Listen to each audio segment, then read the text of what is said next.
Taragis, takoyaki ng masa, panalo sa lasa.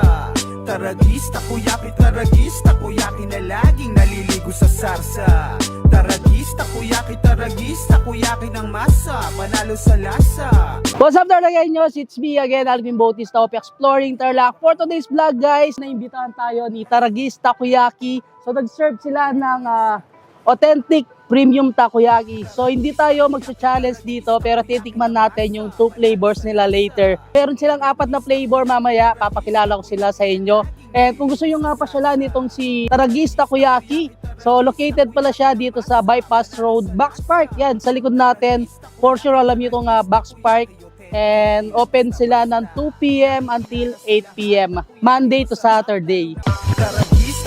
Taragis, takoyaki ng masa, panalo sa lasa. Taragis, takoyaki na laging naliligo sa sarsa. Taragis, takoyaki ng masa, panalo sa lasa. Taragis, takoyaki, authentic, di lang basta-basta. Pinakikilala sa lahat, takoyaking masarap, lalo na kapag mainit-init. Sa bawat kagat, ramdam mo na agad na malaman. Sa sangkap ay hindi tinitipid, pero dahan-dahan lang baka mapaso ang bibig.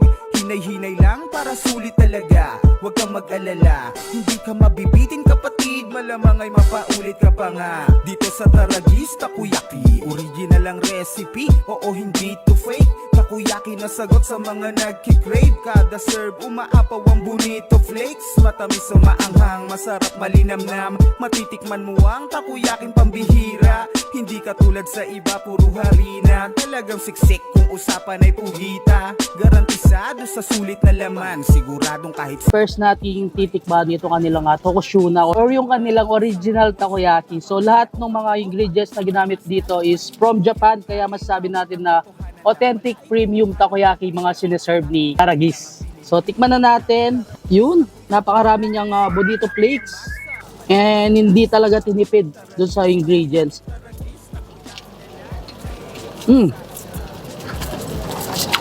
So yung pagkakaluto niya is toasted. Pararamdaman mo talaga yung pagka-crunchy niya sa bibig mo.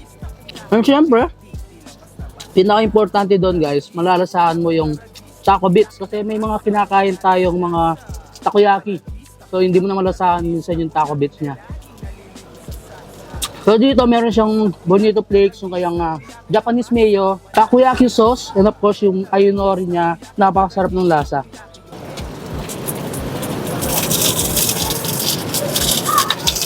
Imagine guys, for only 49 pesos, matitikman mo na tong Taragis, yung original flavor nila. Ay, nung napapanood ko siya sa mga vlog, so yung mga challenge, akala ko mahal si Taragis nasa 99 pesos or 89 pesos.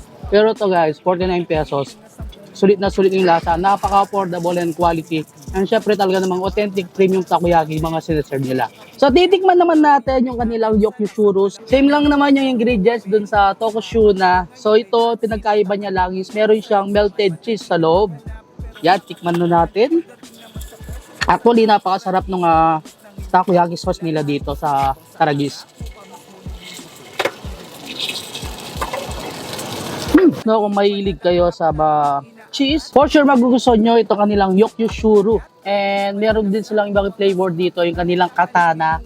And then din na rin natin tinikman itong kanilang taco bamba, kaya hindi rin natin makayanat. ka na rin kaya dito sa Taragis takoyaki ng masa, panalo sa lasa.